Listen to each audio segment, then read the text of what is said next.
Hey, what's up, guys? Welcome back to Guys and Magic. This is Hunter and David. Say what up, David. Yo, what's going on, everybody?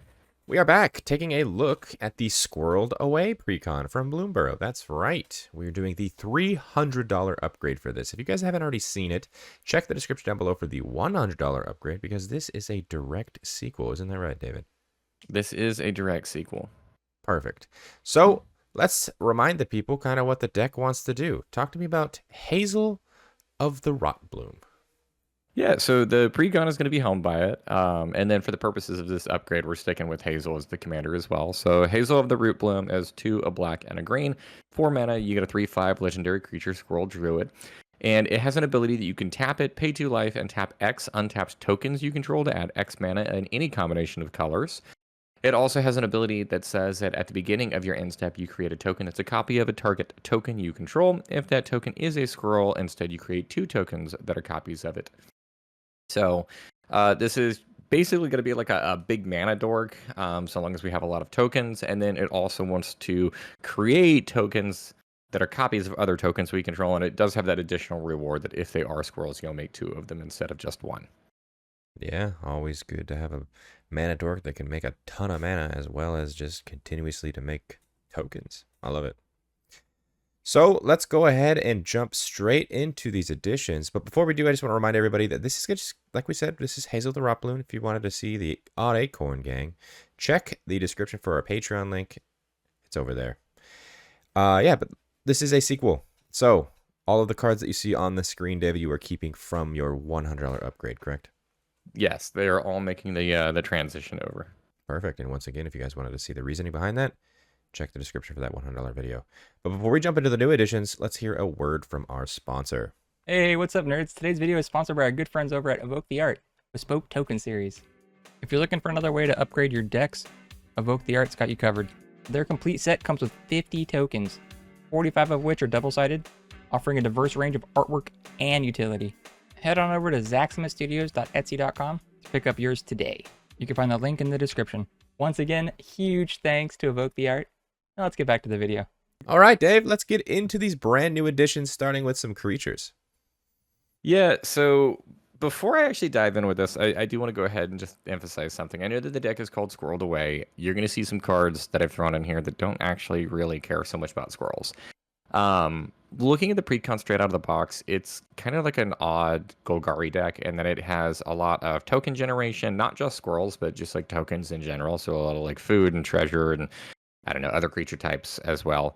And that's kind of what we're wanting to continue with for the $300 version is we're really trying to take advantage of the tokens that we make, not just necessarily squirrels, because that locks us in with a very narrow lane. And sadly, we're not really at a point in Magic the Gathering where there's a ton of really good options out there. So just as a little precursor here. Totally understandable. Let's see some of these token makers. So the first one is Bramble Sovereign. It is 2 and 2 green for 4 mana. You get a creature Dryad. It's a 4/4 and says whenever another non-token creature enters the battlefield, you may pay 1 and a green. And if you do, that creature's controller creates a token that is a copy of that creature. So what we're trying to do with this is anytime we would cast one of our actual creatures, we can pay the 2 extra mana, make a copy of that, assuming it's not going to be legendary. And then we have like some real beefy value in terms of tokens that our commander can start to copy. It's also could be a little politicky, like, hey, don't attack me and I'll give you a token copy of your creature. No. Granted, you would never do that, but it is possible. Yeah, we're not doing that. The next card, this one was originally actually in my 100, but I shuffled things around and removed this one. This is Jaheira, Friend of the Forest. She is 2 and a green for 3 mana. She's a legendary creature, human elf druid. She's a 2/3 and says tokens you control can tap to add a green mana. She's also going to choose a background, but that's going to be flavor text here. She in many ways just kind of does the same thing that her commander does. I think she's probably a little bit more effective at it though, because she only costs 3. Yeah, that's very effective. All your tokens becoming mana dorks is pretty solid. Yep. And then as far as some of the other token creation cards we have in here, the next one is Orcish Bowmasters. This is 1 and a black. It is a creature Orc Archer. It's a 1/1 with flash and says whenever it enters the battlefield and whenever an opponent draws a card, except for the first one they draw in each of their draw steps, Orcish Bowmaster deals 1 damage to any target, and then you amass Orcs 1. This card is a little bit interesting. Whenever ETBs, you'll be able to amass that Orcs 1, so you'll be able to create an Orc army, and you'll put a 1/1 counter on it. This deck has a lot of like aristocrat-y themes, and this card works pretty well here. So if we create a copy of our Orc army, since we didn't amass it, we'll make a 0/0 token without any counters on it, and it'll just die. But that's totally fine because this deck actually wants many of its tokens, or many of its creature tokens specifically, to die for an additional effect. Yeah, that seems pretty good, as well as just overall value there, just to ping things down every time people draw cards. And we've already seen that the group hug deck kind of tends to do that. So if you are playing in a pod like that, this is excellent as well. Yep. Moving on, looks like we got 2 more creatures. Yeah, we do have 2 more, and the theme here being that they both produce the most powerful token type in Magic, and that's going to be treasures. We really want to be able to take advantage of that. So the first here is Pitiless Plunderer. It is 3 and a black.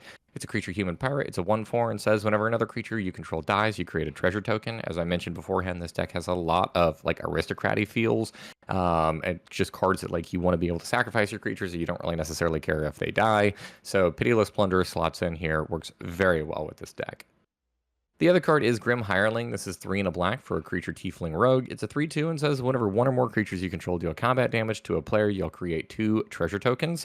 And then it has another ability in which you can pay a black, sacrifice X treasure tokens, and then target creature gets -X until end of turn. Activate it only as a sorcery, but it's token production for you in the form of treasures, and it can also double down in removal. Yeah, both cards right here, perfect includes. Treasure production is so important in today's EDH. I don't see why you wouldn't put these cards in. Moving on, I see 1 single sorcery. It's a pretty good one. We are a deck that is capable of making a lot of mana with our token production and our commander being able to tap them down to be able to give us that extra mana as well. So sometimes you just need a card that's just going to close out the game for you, and that's going to be this. This is Finale of Devastation. It is X and 2 green for a sorcery. It says search your library and or graveyard for a creature with mana value of X or less. Put it onto the battlefield.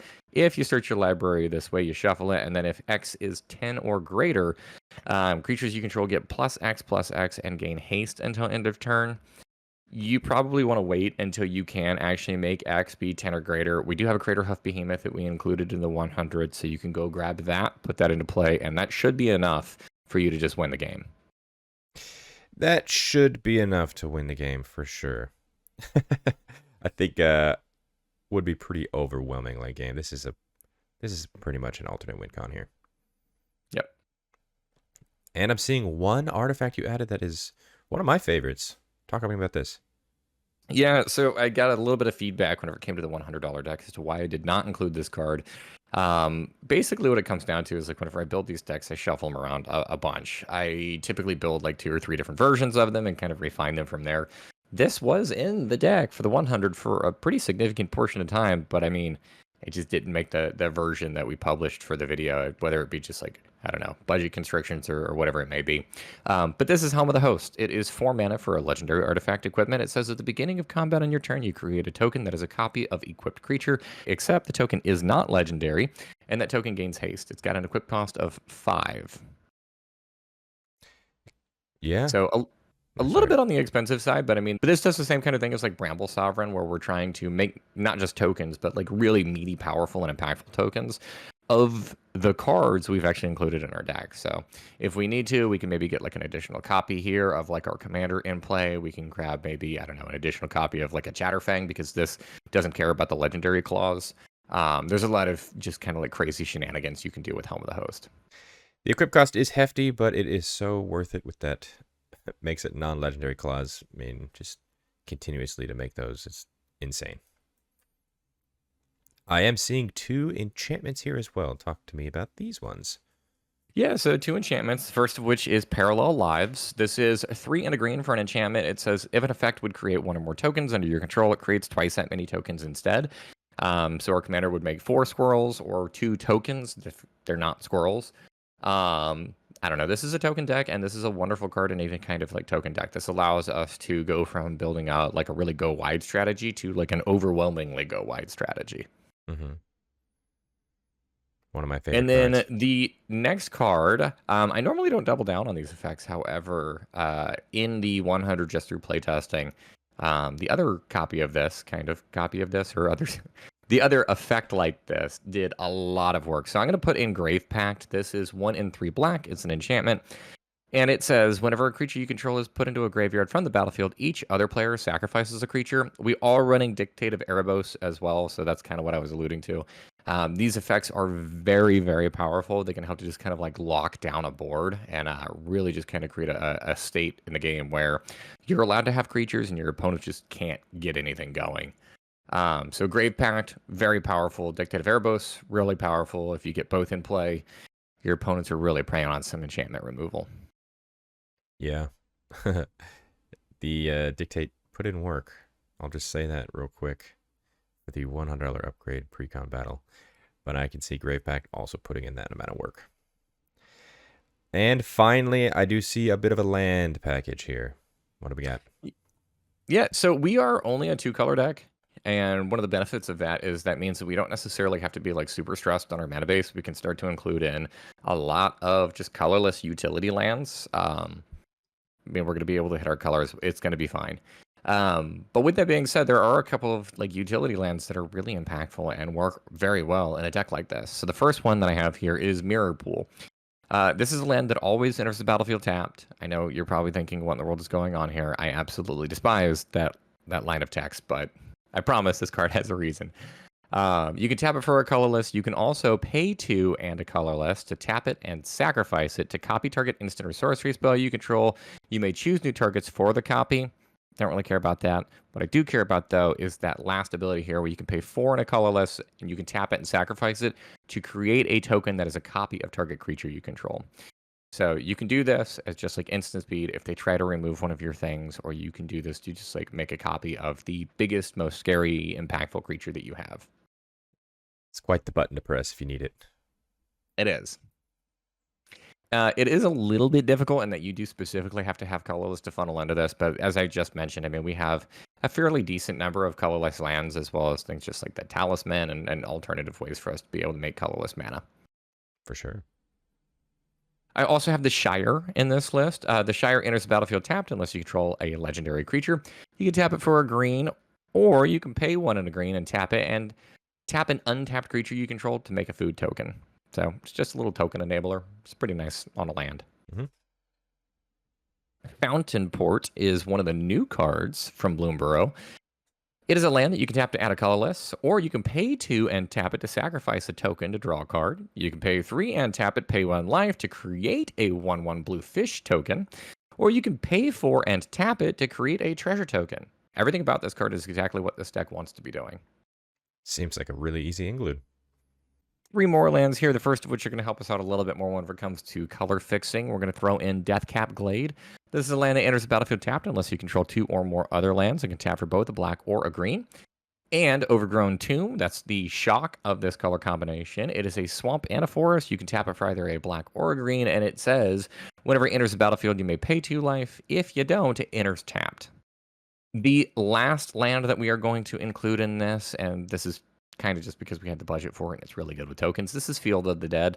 It enters the battlefield tapped. It can tap 4 colorless, and it says whenever it or another land enters the battlefield under your control, if you control 7 or more lands with different names, you create a 2/2 black zombie creature token. Just another outlet for us that allows us to really go wide. This isn't necessarily a lands deck, so we're not going to be fully capitalizing off of this. We're probably not going to hit that crazy threshold of like making like 30 something zombies, but to have the consistency of just like make a token when you play a land is pretty powerful. Oh, without a doubt. Field of the Dead puts in work. But is that it? Is that going to be all of the additions for this $300 upgrade? That is going to be the additions for the $300 upgrade. Okay, David, I like all of these additions. I do have a question, though. I know we had some feedback on one specific card in general, based on the comments, was Yigra, the one that makes everything food artifacts. What's the possibility of not including that? Egret is a really cool card. It is brand new to Bloomborough, and I don't know. It is interesting, but it doesn't actually make tokens. It just turns our creatures into food. Um, so it's a neat effect. It's a cool card. I just really wanted to I guess, fit more with the token theme itself.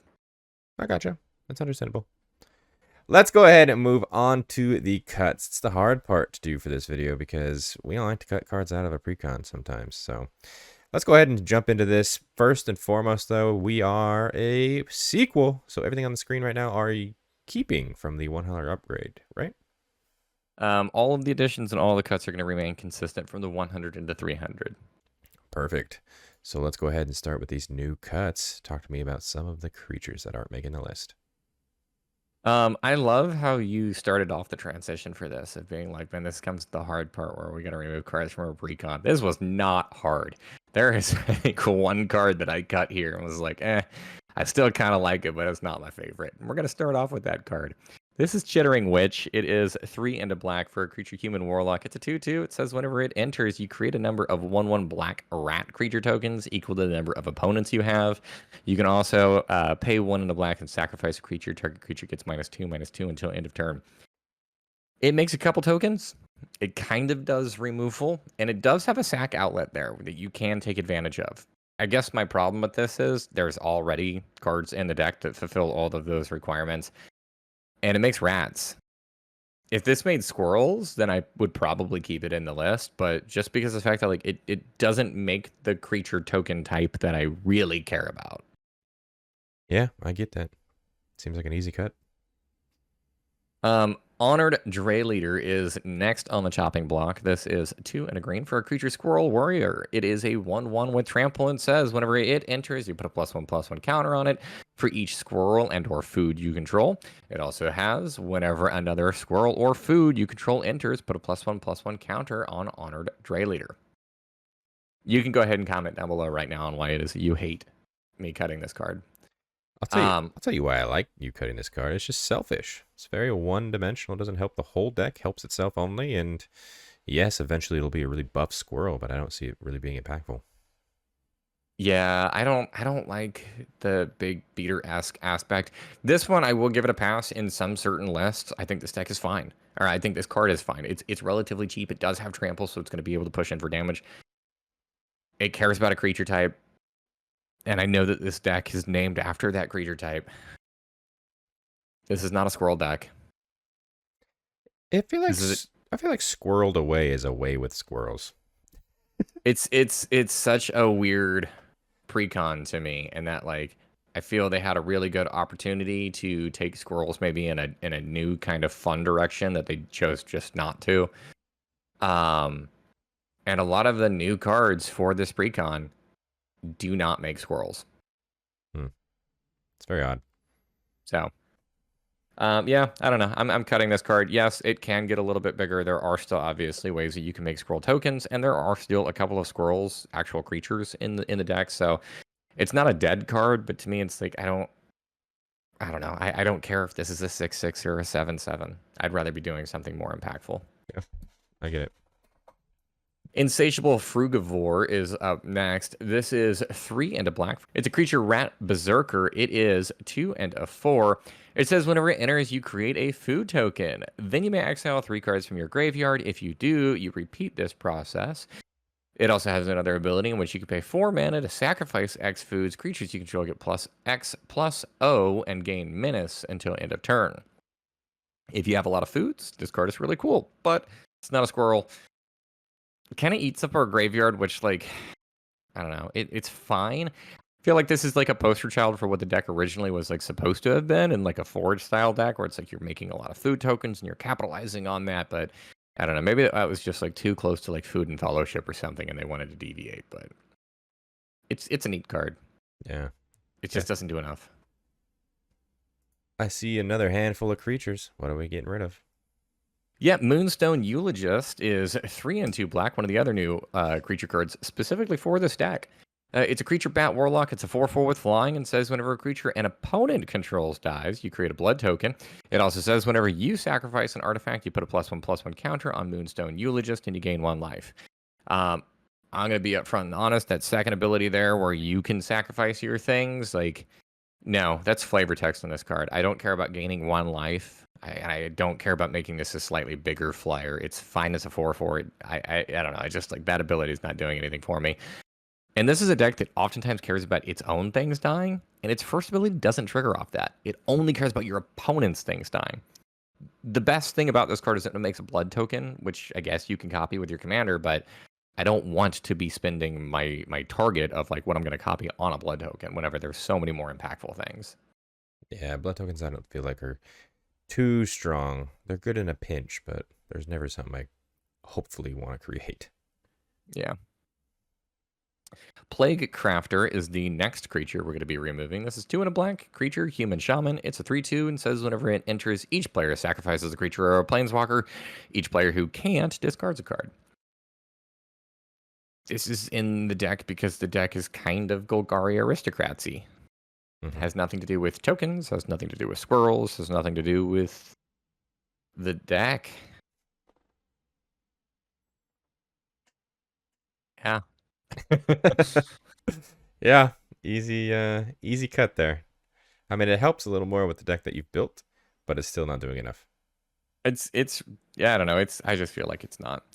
Ravenous Squirrel, this is another card that I just felt like was not doing enough. This is a hybrid of a black and a green for 1 mana. You get a creature squirrel, it's a 1/1. It says whenever you sacrifice an artifact or a squirrel, you put a +1/+1 counter on it. And it has an ability in which you can pay 1, a black and a green, sacrifice an artifact or a creature, you gain 1 life and you draw a card. I love card draw. 3 mana and sacrificing something in order to do that is a little bit on the steeper side. I felt oftentimes just like playing around with this deck that this was just a dead card. Even if I did drop this on turn 1, it really doesn't set me up for anything. It's not like helping to turn on my commander. It doesn't really feel very impactful. And even if I do, in like the mid to late portion of the game, have the mana up for me to be able to like sacrifice one of my things for this, oftentimes I probably could have just spent that mana somewhere else. The final creature card that I'm going to talk about here is Squirrel Sovereign. It is 1 and a green for a creature Squirrel Noble. It's a 2/2 and says other squirrels you control get +1/+1. We can make squirrel tokens. However, I'll be honest with you, this deck does not make a ton. I don't think it makes enough of them to really be able to capitalize on a Lord effect. And giving our commander +1/+1 it doesn't do anything at all. So I did cut this just for other token generation cards. Yeah, this build, I mean, Squirrel Sovereign is fantastic in Chatterfang. Possibly the Odd Acorn Gang. But in this deck specifically, with Hazel at the helm, it doesn't do as much of an impact as these other two. Yeah, I don't know. I feel like this Precon is so strange to me. It's advertised as squirrels, and I guess it has like all 3 viable options for legendary creatures for like your squirrel deck. But Hazel seems to be the one that cares the least about squirrels, and she's the recommended one out of the box. I will say, like what you just mentioned, this card seems much better in Odd Acorn Gang. It's because it is, and like a lot of the squirrels that I've been cutting from the Hazel deck do not. It's just like a little bit of a surprise. They don't get cut from Odd Acorn Gang because he actually does care about squirrel creatures, not just squirrel tokens. Yeah, makes sense to me. Moving on, you are getting rid of 1 instant. Yep, I'm going to be removing Second Harvest. It has adorable new artwork. It is just like fantastic, but sadly the card's going to get cut. This is 2 and a 2 green for an instant. For each token you control, create a token that is a copy of that permanent. It's a powerful card, but this is a one-time effect. Parallel Lives has the same mana value. That's an enchantment. And although Parallel Lives is not like reactive in a sense of like you can't just like double up all of your tokens that were already pre-existing, it is going to provide much more value over the course of the game as the game continues to progress. So I did like Parallel Lives more, and that was why I substituted this. I feel like every time I play Second Harvest, I always try to wait to maximize my value, and it just sits in my hand until that. Otherwise, I'm just playing for 4 mana to make a 2 extra until tokens. somebody casts a board wipe, and then you think, wait a second, Should've now played all that. of my things are gone. Yeah.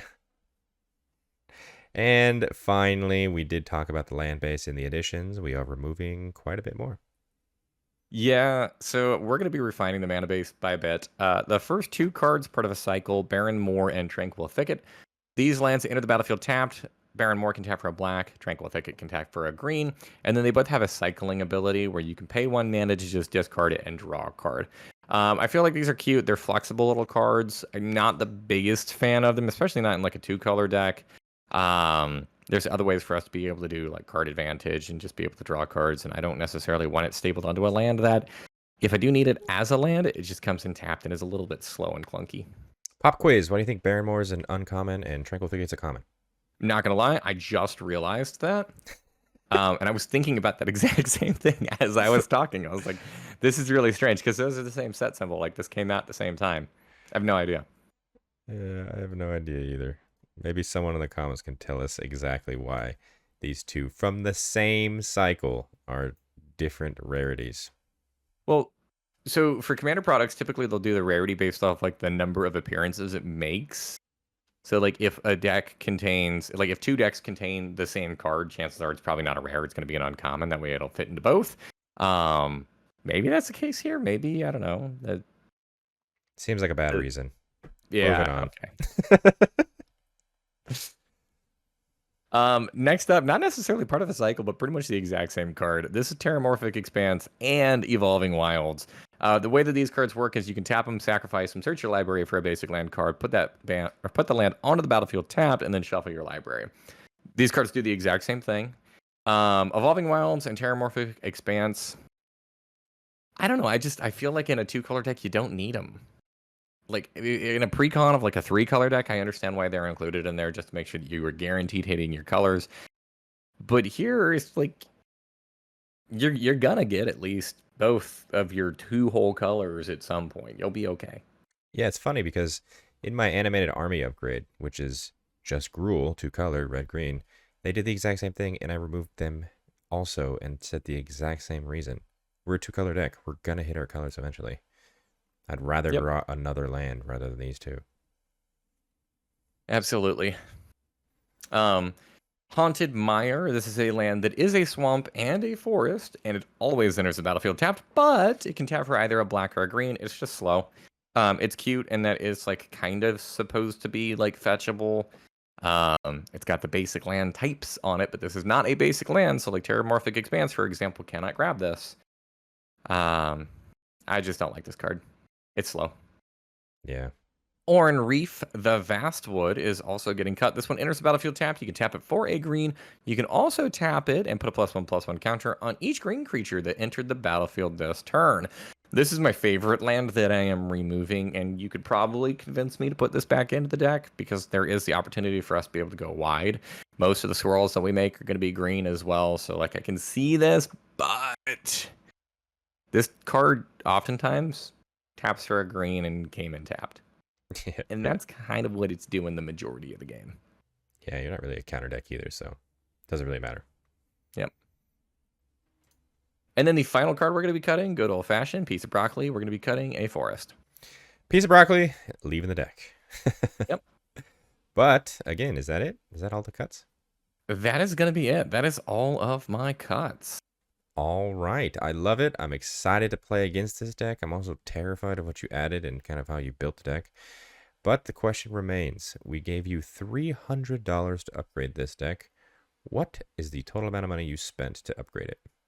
This is coming out to $294 as of the time of this recording. Like full disclaimer here, I do feel like when we get these precons, oftentimes we make these videos and like we make these videos because we want to be able to inform the public. We want to be able to like share our ideas on how it is we would go about building these. Now, for the purposes of these videos, we work with like a $300 budget. And for this, I tried to hit as close to that $300 budget as possible. Is this a deck that I would personally go out and purchase and spend $300 on to actually upgrade? The answer there is actually going to be no.